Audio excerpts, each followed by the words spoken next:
नमस्कार बच्चों, कैसे हैं आप सब। उम्मीद है आप सब बहुत अच्छे होंगे और आप लोगों की पढ़ाई लिखाई भी बहुत अच्छे तरीके से चल रही होगी। तो बच्चों एक बार फिर से आप सबका बहुत बहुत स्वागत है मेरे इस रुपेश सर ट्यूटोरियल चैनल पे। तो बच्चों मैंने पिछले वीडियो में आपको एक्सरसाइज 3.5 के कुछ सम सॉल्व करके दिए थे। बाकी के जो बचे हुए क्वेश्चंस हैं मैं इस वीडियो में आपके लिए लेकर आया हूँ और उम्मीद है पिछले वीडियोज़ की तरह ये वीडियो भी आपके लिए बहुत शानदार होने वाला है और आप उसे उतना ही प्यार देंगे जितना कि आपने पिछले वीडियोज़ को दिया है। तो चलिए बच्चों शुरू करते हैं ये क्लास। तो बच्चों कुछ क्वेश्चंस हैं, मैंने जिनको दो क्वेश्चंस हैं यहाँ पर मैंने इनको पहले से ही नोट कर रखा है, इससे हमारा टाइम थोड़ा सा बचेगा। तो बच्चों अब एक चीज़ है कि जैसे हमारे पास क्वेश्चंस आ चुके हैं और मैंने आपको तीनों विधियाँ बता दी हैं, विलोपन विधि, प्रतिस्थापन विधि और हमारे पास जो थी वज्र गुणन विधि, तीनों विधियां मैंने आपको बता दी हैं। अब ये चीज़ आप पर डिपेंड करती है कि आपको वो विधि सबसे ज़बरदस्त कौन सी लगती है जिसको आप करना चाहेंगे। तो मैंने यहाँ पर जो क्वेश्चंस लिख रखे हैं आप तीनों में से कोई विधि लगा सकते हैं, सब में आंसर सेम ही आता है। और मैं आपको पहले ही बता चुका हूँ कि अगर एग्ज़ाम में आपको विधि का नाम मेंशन करेगा तब आपको वही विधि अपनानी पड़ेगी, अदरवाइज फिर आपके मार्क्स कट जाएंगे। तो चलिए क्या करने वाले हैं हम लोग, इसको क्वेश्चन को सॉल्व करने वाले हैं। तो देखिए यहाँ पर क्वेश्चन बहुत बड़ा सा है, कॉन्सेप्ट बहुत छोटा सा है, क्वेश्चंस बहुत छोटे छोटे से लगेंगे। आइए शुरू करते हैं। एक छात्रावास के मासिक व्यय का एक भाग नियत है। बच्चों मैंने आपको पहले इस तरह के क्वेश्चंस कराए हैं कि किसी भी खर्चे का एक पोर्शन जो एक भाग है वो नियत है, दूसरा जो भाग है उसका एक अलग क्राइटेरिया है पैसे लेने का। तो जो भाग नियत है इसका मतलब उसका फिक्स चार्ज हर बार वही पड़ेगा और जो डे बाय डे प्रोसेस होता है चार्जेस का वो अलग अलग रहेगा। तो बच्चों यहाँ पर आपको करना क्या है, नियत व्यय ज्ञात करना है और प्रतिदिन का भोजन का मूल्य ज्ञात करना है। तो बच्चों जो चीज़ें आपको पता करनी होती हैं उन चीज़ों को हम x और y के रूप में मान लेते हैं। तो चलिए क्वेश्चन को शुरू करते हैं। माना नियत व्यय या नियत मूल्य बराबर रुपया x और प्रतिदिन का मूल्य कितना है, प्रतिदिन का मूल्य है रुपए y। तो बच्चों यहां पर आपकी दो स्थितियां बनेंगी, केस 1 और केस 2 की। तो बच्चों इन्होंने क्या किया है, जो छात्रावास में मासिक व्यय का जो खर्चा है वो दो तरीके से लिया जाता है। एक तो इस बात पर निर्भर करता है कि छात्र ने कितने दिन भोजन किया है। एक विद्यार्थी है जो 20 दिन भोजन करता है और 1000 रुपये छात्रावास को व्यय करता है। तो जरा आप समझिए,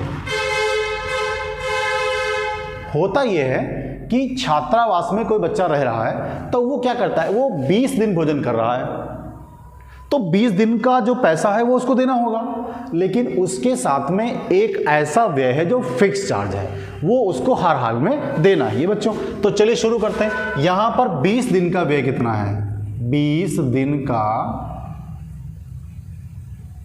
व्यय बराबर 1000 रुपया। तो बच्चों 20 दिन का व्यय का मतलब ये फिक्स चार्ज तो आप देंगे, उसके बाद 20 दिन में जो आपने खाया पिया है उसका पैसा अलग से देंगे। तो आपके पास ये इक्वेशन 1 बनकर तैयार हो जाती है। इस तरह से केस 2 क्या हमारे लिए बनकर तैयार होता है।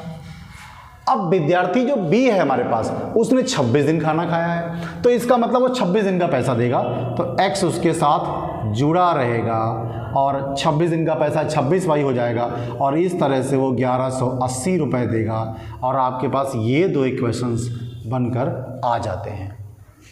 अब यहाँ पर क्या करने वाले हैं, इन दोनों क्वेश्चंस को हम सॉल्व करने वाले हैं। तो चाहे हम यहाँ पर प्रतिस्थापन विधि का प्रयोग करें, चाहे विलोपन विधि का प्रयोग करें या फिर चाहे हम लोग वज्र गुणन विधि का प्रयोग करें। तो बच्चों मेरे ख्याल से विलोपन विधि जो होती है सबसे उपयुक्त विधि, आप आसानी से उसको कर लेते हैं। तो यहाँ पर मैं इसको आपको विलोपन विधि से करके दिखाने की कोशिश कर रहा हूँ, आप लोग इसको वज्र गुणन विधि से लगाइए। अगर कोई समस्या होती है तो आप कमेंट बॉक्स में जाकर हमें बता सकते हैं, मैं उसे सॉल्व करने की कोशिश करूँगा। तो चलिए शुरू करते हैं बच्चों। एक इक्वेशन हमारे पास ये है और उसके नीचे मैं इक्वेशन जो है वो दूसरा लिखता हूँ 1180। अब हम यहाँ पर क्या देख रहे हैं, x को हम विलुप्त करना चाहते हैं बच्चों। तो x राशि ऐसी है जो दोनों में बराबर है लेकिन दोनों के चिन्ह यहाँ पर अलग अलग हैं, इसलिए हम यहाँ पर लिखेंगे घटाने पर यहाँ पर लिखने वाले हैं घटाने पर। तो बच्चों इस हालत में इनके क्वेश्चंस में साइन बदल जाएंगे और ये कैंसिल हो जाएगा। तो बच्चों 20 में से 26 चला जाएगा तो माइनस का 6y बचेगा। और इस तरह से यहाँ पर अगर हम क्वेश्चंस को सॉल्व करेंगे तो ये 0 आएगा और ये 180 हो जाएगा। ये 1180 1000 में से घटा दिए 180 बचेगा, कोई माइनस का बचेगा बच्चों। तो ये कट जाएगा, y का वैल्यू 300 आ जाता है, मेरे ख्याल से 30 आएगा, 30 रुपीज़ आएगा। तो प्रतिदिन का जो किराया है, जो प्रतिदिन का व्यय उसका व्यय है बच्चों, वो यहाँ पर है 30 रुपये। अब इस वाले वैल्यू को आप इक्वेशन 1 में रख दीजिए और इक्वेशन 1 है हमारे पास x plus 20y is equals to 1000। तो बच्चों x ऐसे ही रखेंगे और 20 इंटू 30 कर देंगे और ये 1000 इधर लिख देंगे। x प्लस 600 इक्वल्स टू 1000 हो जाएगा। x इक्वल्स टू ये जाके उधर माइनस हो जाएगा, 400 रुपये आ जाएगा बच्चों। तो इस तरह से जो नियत व्यय है तुम्हारा वो है 400 रुपये और जो प्रतिदिन का मूल्य है, प्रतिदिन का जो मूल्य है बच्चों वो 30 रुपये हो गया। आ रही होगी मेरे ख्याल से बात समझ में आपको। मतलब डेली का 30 रुपये उसको देना है। तो बाय द वे उसने 20 दिन खाना खाया बच्चों, तो 20 दिन के हिसाब से 30 रुपये तो आपको ये हो गया देने के लिए और 400 रुपये एक्स्ट्रा आपको देने होंगे। तो बच्चों ये 600 रुपया हो गया और ये 400 रुपये हो गए। तो बच्चों 1000 रुपये होगा 20 दिन का और 20 दिन का देखिए यहाँ पर 1000 रुपये था। तो मेरे ख्याल से चीज़ें आपको समझ में आ रही होंगी। तो इस तरह से अब हम नेक्स्ट क्वेश्चन की ओर बढ़ते हैं। एक भिन्न 1/3 हो जाती है यदि उसके अंश से 1 घटा दिया जाता है। तो बच्चों हमको एक भिन्न चाहिए, भिन्न के लिए एक अंश चाहिए, उसके बाद एक हर चाहिए और फिर अंश बटे हर को भिन्न कह देते हैं। चलिए लिखते हैं, यहाँ लिखते हैं माना अंश बराबर x और हर बराबर हो गया y। तो बच्चों इस तरह से हमें भिन्न मिल जाती है x बटे y। अब केस 1 यहाँ पर क्या बनता है, ये हमारे पास भिन्न थी x बटे वाई। अब इन्होंने क्या कहा, या भिन्न जो है वो 1/3 हो जाती है। इसका मतलब ये वाली जो भिन्न है वो 1/3 बन जाती है। लेकिन कब, जब उसके अंश से 1 घटा देते हैं। तो बच्चों अंश ये है उसमें से 1 घटा दीजिए, क्रॉस मल्टीप्लाई करिए तो ये 3x हो गया, माइनस का 3 हो गया और ये बच्चों y हो गया। y को इधर ले आइए, 3x माइनस वाई, 3 को उधर ले जाइए, इक्वेशन 1 पाइए, ये इक्वेशन बन गया। इस तरह से केस 2 हमारे पास क्या बनता है बच्चों, फिर से वही भिन्न है। अब हमारे पास क्या होता है, ये भिन्न 1/4 हो जाती है। तो चलिए 1/4 हमने लिख दिया यहाँ पर। लेकिन 1/4 कब होती है, जब हर में 8 जोड़ देते हैं। तो बच्चों हर ये है, इसमें 8 जोड़ दीजिए और क्रॉस मल्टीप्लाई करते हैं। x और 4 का multiplication 4x equals to y plus 8 हो गया। अब आप y को इधर ले आइए तो 4x minus Y is equals to 8। ये क्वेश्चन नंबर 2 बन गया आपके लिए।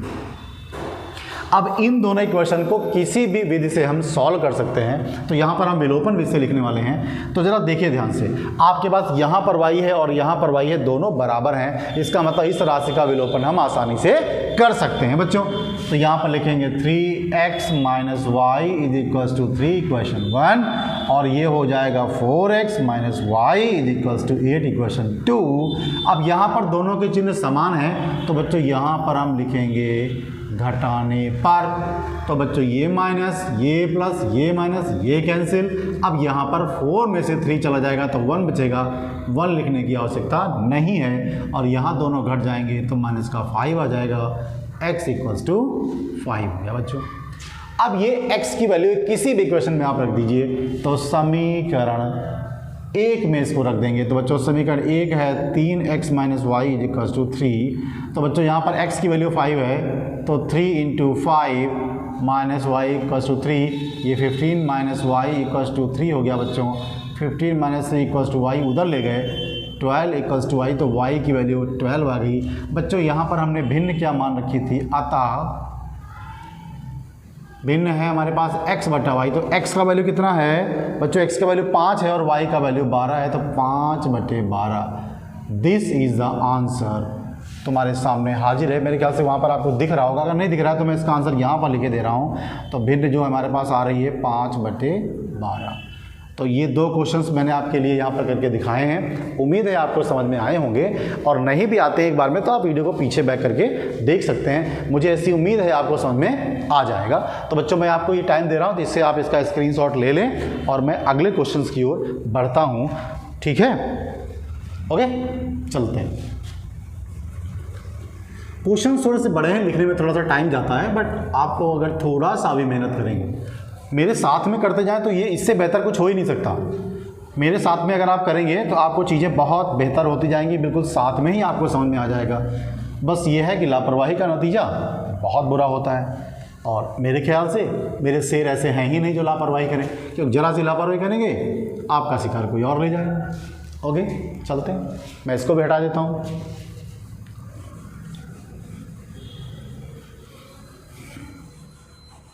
चलते हैं नेक्स्ट क्वेश्चन की ओर। बहुत ही जल्दी मैं आपके सिलेबस को कंप्लीट करने वाला हूं, जैसा कि मैंने आपसे वादा किया हुआ है। ओके, बिल्कुल घबराने की ज़रूरत नहीं है, मैं आपके साथ में हूं। और इसी तरह बढ़ते हैं हम नेक्स्ट क्वेश्चन की ओर।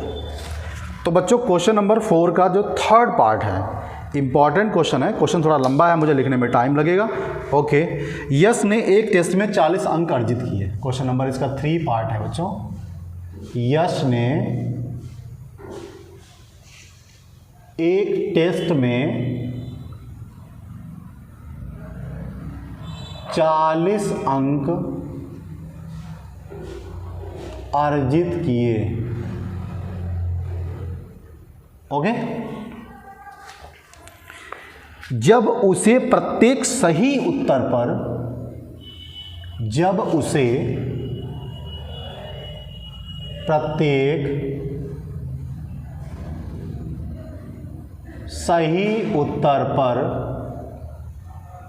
सही उत्तर पर 3 अंक मिले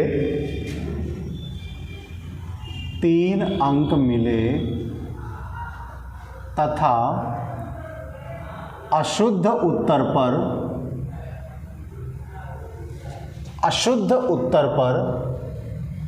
1 अंक काट लिया गया। ओके, ये एक केस हो गया। यदि उसे सही उत्तर पर 4 अंक मिलते हैं, यदि सही उत्तर पर 4 अंक मिले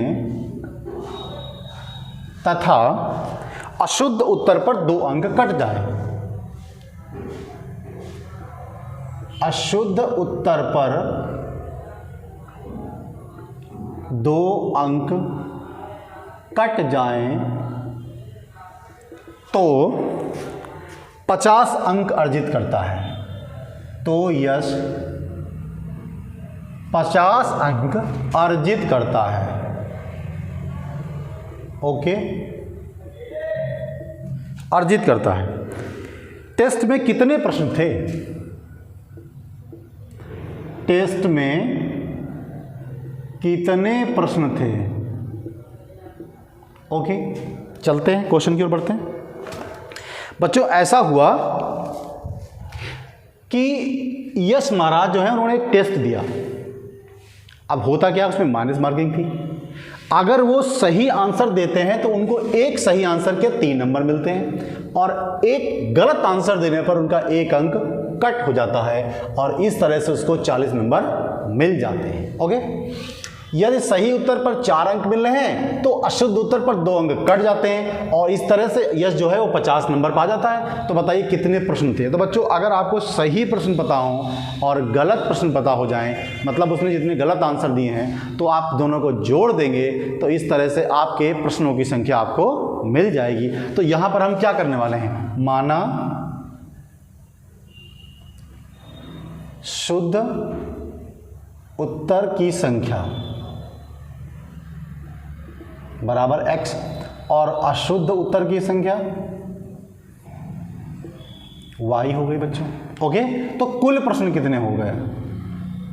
कुल प्रश्न हो गए बराबर x प्लस y। अब देखिए केस 1 क्या बनता है इसका। इन्होंने क्या किया, जब इनको 3 अंक मिलते हैं सही अशुद्ध उत्तर के, सॉरी शुद्ध उत्तर के लिए 3 अंक मिलते हैं सही उत्तर के लिए, तो उसने सही आंसर कितने दिए? x दिए। तो भाई सीधी सी बात है, एक सही उत्तर का अंक है 3 और उसने सही उत्तर कितने दिए? x। तो टोटल सही प्रश्न कितने हो गए? 3 × x। तो इसका मतलब क्या हुआ? ये हो गया बच्चों 3x। ध्यान दीजिएगा। और इस तरह से उसने क्या किया कि जो उसके पास 3 अंक तो मिल गए, लेकिन अशुद्ध उत्तर का 1 अंक काट लिया गया, 1 अंक काट लिया गया। तो बच्चों उसने अशुद्ध उत्तर दिए कितने? उसने अशुद्ध उत्तर दिए थे y, और उसका अंक कितना मिला बच्चों? 1। तो 1 × y लिखने का कोई मतलब नहीं है, इसलिए हमने इसको हटा दिया। और ध्यान दीजिए, ऐसा करने के बाद 3x और y ये तो शुद्ध उत्तर हैं, ये अशुद्ध उत्तर हैं बच्चों, ध्यान दीजिएगा इस बात को। तो ये शुद्ध उत्तर के अंक हैं और ये अशुद्ध उत्तर के अंक हैं। तो अशुद्ध उत्तर के अंक जो है क्या होते हैं? घट जाते हैं। तो हम इनको घटाए दे रहे हैं और इस तरह से वो 40 नंबर आ जा रहा है। ओके, चलते हैं। तो अब केस 2 क्या बनेगा इसका जरा देखिए। 3x सॉरी अशुद्ध उत्तर के लिए आपको स्थिरांक मिल जाता है यहाँ पर। और जब आप नेक्स्ट टाइम में क्या कर रहे हैं? नेक्स्ट टाइम में कर रहे हैं आप कि जब आप दोबारा केस इसका देखते हैं और दोबारा इसके आंसर देने की वो यश कोशिश करता है, तो बच्चों यहाँ पर क्या हो जाता है? अगर वो सही उत्तर देता है तो उसको 4 नंबर मिलते हैं, लेकिन गलत उत्तर का उसके 2 अंक कट जाते हैं। तो बच्चों अब की बार क्या हुआ? उसने सही आंसर तो दिए थे x और एक सही आंसर का नंबर था 4, तो बच्चों ये 4x हो गया। और इस तरह से 2 अंक उसके कट जाते हैं, तो बच्चों ये 2y हो गया। अब कटे वाले अंक तो आप घटाएंगे ना, तो यहाँ माइनस कर दीजिए और ये 50 कर दीजिए। आपके पास दोनों इक्वेशन मुस्कुराते हुए हाजिर हैं और आप दोनों को सॉल्व कर लिए। कैसे करेंगे देखते ज़रा। यहाँ पे y है, यहाँ पे 2y है, नहीं कटेगा। यहाँ पे 3 है, यहाँ पे 4 है, दिक्कत हो जाएगी। तो ऐसा करिए, इसको आप 2 से मल्टीप्लाई कर लीजिए। तो यहाँ 2 से मल्टीप्लाई करने के बाद इसको नीचे लिखते हैं। ये हो जाएगा 6x माइनस का 2y इजिकल्स टू 40। ये आपका फर्स्ट इक्वेशन है। इनको बराबर तो कर लिया, बट इनको काटना है तो यहाँ लिखेंगे घटाने पर। तो घटाने पर बच्चों चिन्ह बदल जाते, ये कैंसिल हो गया। इस तरह से यहाँ कितना बचेगा? माइनस का 2x और यहाँ बचेगा आपका, मेरे ख्याल से मैंने कुछ गड़बड़ कर दिया है यहाँ पर। अच्छा ठीक है, सही है, नहीं सही है, कुछ गड़बड़ हो गया है बच्चों, जिस वजह से आंसर नहीं आ रहा है। ये हमने 40 से मल्टीप्लाई नहीं किया, यहाँ पे गलती हो गई है। तो ये हो जाएगा आपका 80 माइनस का हो जाएगा बच्चों। तो यहाँ पे कितना बचेगा? माइनस का 30, कैंसिल हो गया, 15 बचा, x इक्वल्स टू 15 हो गया। तो हमारे पास सही प्रश्नों की संख्या कितनी है? 15। अब इसको हम समीकरण 1 में रख देते हैं। अब समीकरण 1 हमारे पास कहाँ है भाई? समीकरण 1 है 3x minus Y equals to 40। अब जहाँ पर x है वहाँ पर 15 रख दीजिएगा। तो 3 × 15 माइनस वाई इक्वल्स टू 40, ये 45 हो गया, माइनस वाई इक्वल्स टू 40 को आप इधर ले आइए। तो 45 माइनस 40 इक्वल्स टू वाई, तो ये 5 इक्वल्स टू वाई। तो बच्चों आपके सही प्रश्न कितने हैं? सही उत्तर कितने हैं? 15। और अशुद्ध उत्तर कितने हैं? गलत कितने हैं? 5। तो टोटल कितने हो गए आपके पास? 20। तो कुल प्रश्न कितने हो गए भैया? x प्लस वाई अर्थात 15 प्लस 5 बराबर 20। आपके पास टोटल 20 क्वेश्चन थे। मेरे ख्याल से चीज़ें आपको समझ में आ रही होंगी। अब हम लोग बढ़ते हैं नेक्स्ट क्वेश्चन की ओर। नेक्स्ट क्वेश्चन भी बहुत अच्छा क्वेश्चन है, एग्जाम में पूछा जाता है बच्चों। तो यहाँ पर क्या करने वाले हैं? नेक्स्ट क्वेश्चन की ओर हम बढ़ते हैं। तो क्वेश्चन को लिखना पड़ेगा, थोड़ा सा टाइम जाएगा आपका, बट आपको थोड़ी सी सब्र रखनी पड़ेगी। एक राजमार्ग पर 2 स्थान A व B 100 मीटर की दूरी पर हैं। तो एक राजमार्ग पर 2 स्थान, एक राजमार्ग पर 2 स्थान A व B 100 किलोमीटर की दूरी पर हैं। मेरे ख्याल से आपके पास बुक्स तो होगी, तो आप उसमें से क्वेश्चन को देख सकते हैं। मैं यहाँ पर लिख रहा हूँ, मेरी थोड़ी राइटिंग ख़राब है, आपको कंप्रोमाइज़ करना होगा। एक कार A से तथा दूसरी कार B से एक ही समय चलना प्रारंभ करती है। एक कार, बहुत अच्छा क्वेश्चन है, ए व दूसरी कार बी एक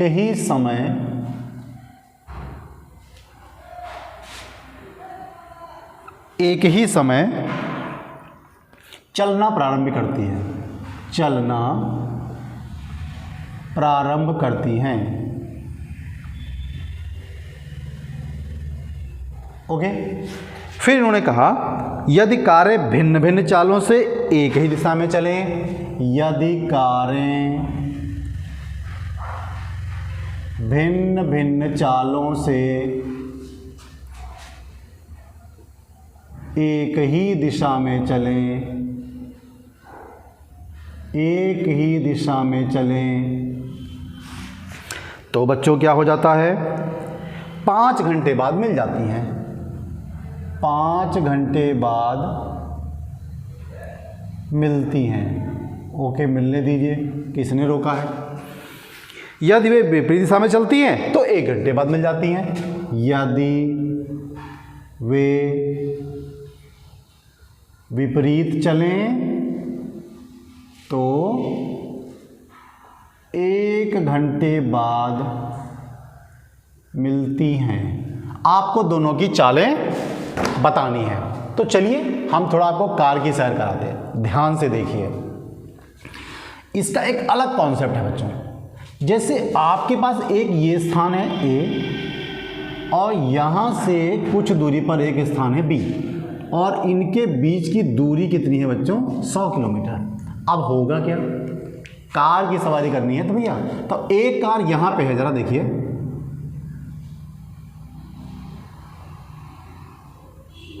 एक ये कार है आपके पास और एक ये कार है।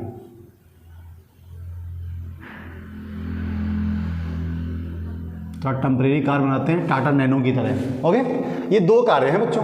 तो एक की चाल है भाई x किलोमीटर पर आर और एक की चाल है y किलोमीटर पर आर।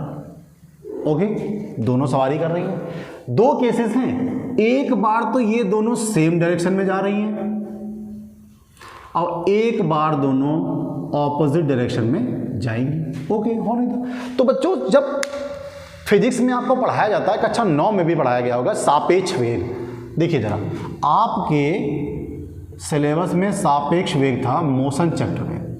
तो सापेक्ष वेग का मतलब ये होता है, जैसे आप एक सवारी पर बैठे हैं और जा रहे हैं, आपके पीछे दूसरी भी सवारी आ रही, तो अगर आप उसको झांक कर देखते हैं, सड़क को नहीं देखना है, उस वाहन को देखना है, या उसके अंदर बैठे बैठे आप शीशे से देखते हैं उसको, तो वो अगर दोनों की चाल सेम है तो आपको लगेगा, और दोनों की डिस्टेंस कुछ मेंटेन, जैसे आप 50 की स्पीड से जा रहे हैं और वो कार भी 50 की स्पीड से आ रही है, लेकिन आपके बीच में थोड़ी सी डिस्टेंस थी, तो होगा क्या, आप जब उसको देखेंगे तो वो कार एक्चुअली आपको धीमे चलते दिखाई देगी, जबकि ऐसा होता नहीं है, दोनों की का स्पीड सेम होती है। तो बच्चों यहाँ पर ऐसा ही है, क्षमा कीजिएगा, थोड़ी सी तबीयत खराब है आज, चलते हैं। तो बच्चों, इसकी स्पीड इतनी है, इसकी स्पीड y है और इसकी x है। अब यहाँ पर एक केस होगा कि ये अगर सेम डायरेक्शन में चलेंगे, जरा बच्चों ध्यान दीजिएगा इस पर, अगर ये समान दिशा में जा रही है, मतलब दोनों इस दिशा में जा रही हैं, तो इनकी चाल कितनी हो जाएगी, जरा देखिए ध्यान से। समान दिशा में जाती हैं तो बच्चों इनकी चाल क्या होती है, घट जाती है, और जब विपरीत दिशा में जाती है तो इनकी चाल क्या होती है, जुड़ जाती है। अगर आप इस तरह से जा रहे हैं, अब ऐसा वो इस तरह से आ रहे हैं, तो अगर ऐसे आप चलेंगे तो आपकी चाल आपको ज़्यादा लगेगी, लेकिन अगर आप, होता क्या है, अगर आप इधर को जा रहे हैं और वो भी इधर को ही जा रहे हैं, तो भैया दोनों सेम चलेंगे तो आपको ऐसा लगेगा कि दोनों की चाल बहुत ही कम है। तो अगर समान दिशा में जा रहे हैं तो आपकी चालें जो है वो कम हो जाएंगी, और अगर आप विपरीत दिशा में जा रहे हैं तो आपकी चालें फिर क्या होंगी, ज़्यादा हो जाएंगी, जुड़ जाएंगी। बच्चों, तो ये कॉन्सेप्ट यहाँ पर है, मैंने आपको फिगर यहाँ पे ड्रॉ कर दिया है, मैं इस चीज़ को यहाँ पे बता के ऐसे लिखना चाहता हूँ, माना कार ए की चाल बराबर x किलोमीटर प्रति घंटा और b की चाल कितनी है भैया, y किलोमीटर प्रति घंटा। हालांकि मैंने यहाँ पे बना दिया है तो ये सब लिखने की ज़रूरत आपको है नहीं। तो जरा केस 1 देखते हैं बच्चों, जब समान दिशा में चलें, मतलब दोनों कारें उस तरफ की ओर जा रही, तो जरा ध्यान दीजिए। तो बच्चों चाल क्या हो जाएगी, x माइनस वाई। और बच्चों दूरी कितनी है 100, और समय कितना लगा मिलने में 5 घंटे। तो आपको पता है चाल बराबर क्या होता है, दूरी बटे समय। चाल तो आपकी x माइनस वाई है, दूरी आपकी 100 है, समय आपका 5 है, काट दीजिए तो x minus Y is equals to 20 हो जाएगा। आपका एक इक्वेशन बन जाएगा। अब क्या करना है, अब चाल विपरीत कर देनी है। तो बच्चों केस 2 क्या बना, जब चाल विपरीत दिशा में हो। तो बच्चों विपरीत दिशा में चाल कितनी हो जाएगी, x माइनस वाई। बच्चों दूरी अभी भी 100 किलोमीटर है, और इस बार समय आपका 1 घंटा है। ओके, देखिए 5 घंटे बाद मिलती हैं, यदि विपरीत दिशा में चलें तो 1 घंटे बाद मिल जाती है। ओके, अब हुआ क्या, तो चाल बराबर दूरी बटे समय। चाल कितनी है, x प्लस वाई। मैंने यहाँ पे गलत लिख दिया, फिर आपको जुड़ जाएगा, प्लस हो जाएगा। ओके बच्चों, तो यहाँ पर क्या हो जाएगा, दूरी कितनी है 100 और समय 1 हो गया, तो x plus Y is equals to 100। आपका ये इक्वेशन बन जाता है। एक ये इक्वेशन, एक ये इक्वेशन, दोनों को विलोपन विधि से हल करने की कोशिश करते हैं। तो एक इक्वेशन हमारे पास ये है, x minus Y is equals to 20, और एक है x plus Y equals to 100। आप दोनों को जोड़ दीजिए, ये कट गया, ये बच्चों हो गया 2x equals to 120, x equals to 60 kilometre per hour आ गया। मैंने इसको काट दिया, ऐसे करके समझ लीजिएगा। तो यहाँ पर समीकरण 1 में इसका मान रख देंगे। समीकरण 1 है x minus Y equals to 20, तो ये हो जाएगा 60 माइनस वाई इक्वल्स टू 20। आप इसको इधर ले आइए, तो ये 40 इक्वल्स टू वाई हो गया। तो आपकी चालें क्या आ गई बच्चों, मेरे ख्याल से यहाँ पर दिख रहा होगा, मैं यहाँ पे लिख देता हूँ। तो चालें हो गई आपकी 60 कामा 40। अरे भाई लिख जाओ, 60 किलोमीटर प्रति घंटा और 40 किलोमीटर प्रति घंटा, ये आपकी चालें आ गई। तो मेरे ख्याल से आपको कारों की सवारी पसंद आई होगी, और इसी उम्मीद से मैं आपको नेक्स्ट क्वेश्चन भी करके दिखा रहा हूं। आप इसका स्क्रीनशॉट ले लीजिए, वीडियो को रोक सकते हैं और बाद में क्वेश्चंस को लगाइए, या साथ में लगा के चलिए। साथ में लगाएंगे तो ज़बरदस्त मज़ा आपको आने वाला है, मेरी गारंटी है। तो नेक्स्ट क्वेश्चन की ओर मैं बढ़ने वाला हूं। मैंने आपको टाइम दिया है, और आप इस क्वेश्चन को आराम से स्क्रीनशॉट इसका ले लीजिए। ठीक है, हो गया, हो गया। चलते हैं बच्चों, नेक्स्ट क्वेश्चन बहुत इंपॉर्टेंट है एग्जाम के पॉइंट ऑफ व्यू से। वैसे तो सारे क्वेश्चन बहुत ही ज़बरदस्त हैं, लेकिन कुछ क्वेश्चन ऐसे होते हैं जिनकी एग्ज़ाम में खातिरदारी बहुत अच्छे तरीके से होती है। तो आप उनको अच्छे से तैयार कर लीजिए, पहचान लीजिए। आपको जब भी एग्ज़ाम में मिल जाएं तो खातिरदारी करने से घबराइएगा नहीं। चलते हैं बच्चों नेक्स्ट क्वेश्चन की ओर। एक आयत का क्षेत्रफल 9 वर्ग इकाई कम हो जाता है बच्चों। क्वेश्चन नंबर इसका मेरे ख्याल से 5। ओके, एक आयत का क्षेत्रफल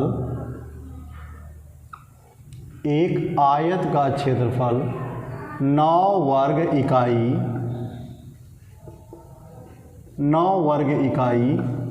कम हो जाता है यदि लंबाई में 5 इकाई कम कर दी जाती है। यदि लंबाई में 5 इकाई की कमी कर दी जाती है, कमी कर दी जाती है। ओके, और चौड़ाई 3 इकाई बढ़ा दी जाती है। चौड़ाई जो है वो 3 इकाई बढ़ा दी जाती है बच्चों। मैं अभी आपको समझाने वाला हूँ, आप बिल्कुल मत घबराइए। क्वेश्चन को देख के घबराने की जरूरत नहीं है, बढ़ा दी जाती है। ओके, हो जाने दो। यदि हम लंबाई को 3 इकाई और चौड़ाई को 2 इकाई बढ़ा दें, यदि लंबाई को 3 व चौड़ाई को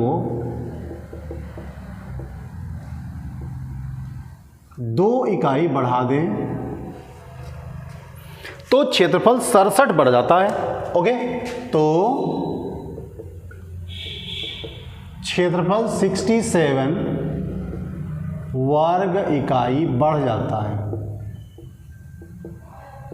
लंबाई और चौड़ाई आपको ज्ञात है। तो बच्चों बहुत ही उम्दा किस्म का सवाल है ये, और एग्जाम में लॉन्ग क्वेश्चन के रूप में मतलब 4 से 6 नंबर में ये आता है। तो चलिए देखते हैं, आपको एक कॉन्सेप्ट बताते हैं। जैसे हमारे पास ये एक आयत है बच्चों, तो बाय द वे इसकी लंबाई x है और चौड़ाई इसकी y है। ओके, तो बच्चों इसका क्षेत्रफल भी कुछ हो जाएगा। तो इस आयत का क्षेत्रफल क्या हुआ? लंबाई गुणे चौड़ाई, दैट मीन्स x गुणा y। ओके, अब अगर आप इसकी लंबाई और चौड़ाई में किसी तरह की छेड़छाड़ करते हैं तो क्षेत्रफल बुरा मान जाएगा। अगर या तो वो कम हो जाएगा या फिर वो ज़्यादा हो जाएगा। तो इसी कॉन्सेप्ट पर हमारा नेक्स्ट क्वेश्चन रेडी है आपके लिए, और हम इसको करके दिखाने वाले होंगे। तो अब हम यहां पर आपके लिए क्या करते हैं, देखिए जरा ध्यान से। माना आयत की लंबाई बराबर x और चौड़ाई बराबर क्या है y। तो बच्चों यहां से क्षेत्रफल क्या हो जाएगा? x into Y. मैंने आपको यहाँ पे भी करके दिखाया है। अब बच्चों जरा केस 1 क्या बनेगा, इसमें बहुत केसेस बनते चले जा रहे हैं और फिर तारीख पे तारीख भी मिलेगी आपको। तो एक आयत का क्षेत्रफल 9 वर्ग इकाई कम हो जाता है। जरा ध्यान दीजिएगा इस बात को, क्षेत्रफल जो है वो 9 कम हो जाता है। इसका मतलब पहले जितना क्षेत्रफल था और जब अब क्षेत्रफल आएगा छेड़छाड़ के बाद, तो उसमें 9 का अंतर होगा। तो हम क्या करें, हमारा क्षेत्रफल छेड़छाड़ के बाद कितना आ रहा है जरा ध्यान दीजिएगा। एक क्षेत्रफल तो आपके पास ये मौजूद है। तो अब जरा केस 1 क्या करते हैं, ये कहते हैं कि यदि लंबाई में 5 इकाई की कमी कर दो, तो जरा ध्यान दीजिए, यदि लंबाई कितनी है x, उसमें 5 कम कर दीजिए, कम कर दिया, और चौड़ाई 3 बढ़ा दीजिए। तो बच्चों चौड़ाई हमने 3 बढ़ा दी, आ रही बात समझ में। अब जरा क्षेत्रफल देखिए, क्षेत्रफल हो जाएगा लंबाई गुणे चौड़ाई। तो बच्चों देखिए जरा, लंबाई है x - 5 और चौड़ाई है y + 3। इसकी गुणा करते हैं। ओके, या इसको ऐसे ही छोड़ दीजिए, यहाँ पर छोड़ दीजिए। अब बच्चों यहाँ पर मैं प्रश्नानुसार लिखने जा रहा हूँ क्योंकि हमारे पास स्पेस थोड़ा सा कम है। अब प्रश्नानुसार क्या मतलब हुआ, ये वाला क्षेत्रफल कितना कम है? 9 कम है। ये वाला कम है तो ये वाला ज़्यादा हुआ कि नहीं ज़्यादा हुआ? तो प्रश्नानुसार क्या हो गया बच्चों, ये वाला क्षेत्रफल माइनस ये वाला क्षेत्रफल, और बराबर कितना है बच्चों? 9, क्योंकि इसका और इसका अंतर 9 है और ये कम है। तो भैया ज़्यादा वाले में से घटाइएगा ना, कम वाले में से घटाइएगा क्या? नहीं ना। तो अब बच्चों देखिएगा x y माइनस, अब इसका मल्टीप्लाई करिए, आपको मल्टीप्लिकेशन आता होगा। तो ये हो जाएगा xy + 3x - 5y - 15 = 9। तो बच्चों मैं इसको खोलने वाला हूँ। तो xy - xy - 3x + 5y + 15 = 9। ये तो अपने गांव चले गए भैया। ये माइनस का 3x हो गया, प्लस का 5y हो गया बच्चों, ये उधर जाके माइनस का हो जाएगा। तो 9 में से 15 जाएगा तो बच्चों 6 बचेगा। आप चाहें तो माइनस से मल्टीप्लाई कर सकते हैं। तो ये हो जाएगा 3x - 5y = 6। बच्चों ये इक्वेशन आपके सामने मुस्कुराता हुआ हाजिर है। ओके, तो ये तो बात रही आपकी केस 1 की। अब मैं केस 2 यहाँ पर करने वाला हूँ। ओके, केस 2 क्या रहेगा, यदि लंबाई अभी तो आपके पास x है और चौड़ाई अभी आपके पास y है। अब ये क्या बोल रहे हैं, यदि लंबाई को 3 और चौड़ाई को 2 बढ़ा दें, तो लंबाई को 3 बढ़ाइए और चौड़ाई को 2 बढ़ाइए। तो बच्चों क्षेत्रफल क्या हो जाएगा, लंबाई गुणे चौड़ाई, मतलब x + 3 और y + 2। ओके, प्रश्नानुसार यहाँ पे हमारे प्रश्न महोदय क्या कह रहे हैं, कहते हैं कि अगर आप इस तरह से काम करेंगे, इस तरह से छेड़छाड़ करेंगे, तो बच्चों क्षेत्रफल 67 बढ़ जाता है। मतलब ये बढ़ गया, तो इस बार क्या हुआ, ये वाला क्षेत्रफल और ये वाला क्षेत्रफल, उसका अंतर कितना है बच्चों, 67। चलते हैं, इसको ओपन करिए। तो ये बच्चों हो जाएगा xy + 2x + 3y + 6 माइनस का xy = 67। ये बच्चों कैंसिल हो जाएगा, तो 2x + 3y, अब 6 उधर ले जाइए बच्चों, तो यहाँ पर माइनस हो जाएगा, 61 बचेगा। ये 2 इक्वेशन आपके सामने हाजिर हैं। अब आप इनका पोस्टमार्टम करिए आसानी से। अब मैं यहाँ पर आपको ये करके दिखाने वाला हूँ। तो एक ज़्यादा ध्यान से देखिएगा, यहाँ पे 2x है, यहाँ पे 3x नहीं कटेगा, यहाँ पे 3y है, यहाँ पे 5y है, नहीं कटेगा। आप जिस राशि का विलोपन करना चाहते हैं उस दोनों को बराबर कर लीजिए बच्चों। तो चलते हैं जरा दोनों में छेड़छाड़ करते हैं। देखिए हम आपको y बराबर करके दिखाते हैं, ये 5y ये 3y। तो बच्चों इसको आप 3 से मल्टीप्लाई करिए और इसको आप 5 से मल्टीप्लाई करिए। तो इस हालत में यहाँ 15 हो जाएगा, यहाँ 15 हो जाएगा। तो मैं इसको जरा निपटता हूँ। तो ये बच्चों हो जाएगा 9x minus 15y equals to 18, ये इक्वेशन 1 था। इसको 5 से मल्टीप्लाई करिए तो बच्चों ये 10x हो जाएगा और ये 15y हो जाएगा और ये 5 एकम 5, 5 एकम 30 हो जाएगा बच्चों। अब हम यहाँ पर लिखते हैं जोड़ने पर ये कैंसिल हो गया। अब ये आपके ऐड हो जाएंगे बच्चों, तो ये हो जाएगा 19x, ये भी आपके ऐड हो जाएंगे। तो 8 5 13 हो जाएगा और 30 1 31 1 32 हो जाएगा। तो मेरे ख्याल से यहाँ पर ये कट जाएगा। हम जरा भाग करके देखते हैं इसको।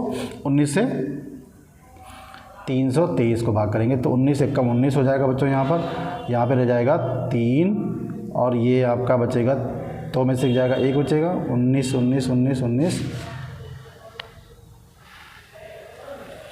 7 19 7 133 7 9 63 7 एकम 73। ओके, तो यहाँ पे इसको अगर हम कैंसिल करते हैं तो ये 17 आएगा। तो x इक्वल्स टू 17 बच्चों आ गया। अब इसका मान हम समीकरण 1 में रखते हैं। मेरे पास जगह कम है, मैं इस क्वेश्चन को यहाँ से थोड़ा सा हटाऊंगा ताकि आपके लिए चीज़ें बेहतर हो जाएं और आप आसानी से देख सकें। ओके, चलते ये समीकरण 1 में रख दीजिए। अब बच्चों समीकरण 1 हमारे पास क्या है? समीकरण 1 है हमारे पास 3x माइनस का 5y इक्वल्स टू 6। तो x की जगह पे 17 रखना है आपको।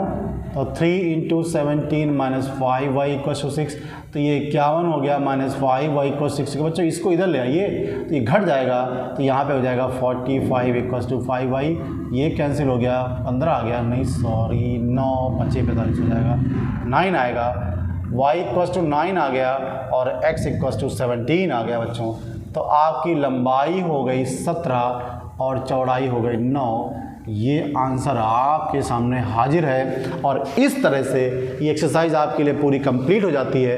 अगली एक्सरसाइज के में नए कॉन्सेप्ट के साथ आपके सामने फिर से मैं हाजिर होऊंगा और तब तक चलते चलते एक बार फिर से आपसे ये कहना चाहूँगा कि जुड़ते जाइए हमारे साथ और जुड़ते भी जाइए। जब हमारा परिवार बढ़ जाएगा, जैसे जैसे बढ़ेगा वैसे वैसे हमें ताकत मिलेगी और हम आपके लिए बेहतर करते जाएंगे और बेहतर करने का वादा आपसे करते जाएंगे और हम उसको निभाने की कोशिश भी करेंगे और निभाएंगे भी।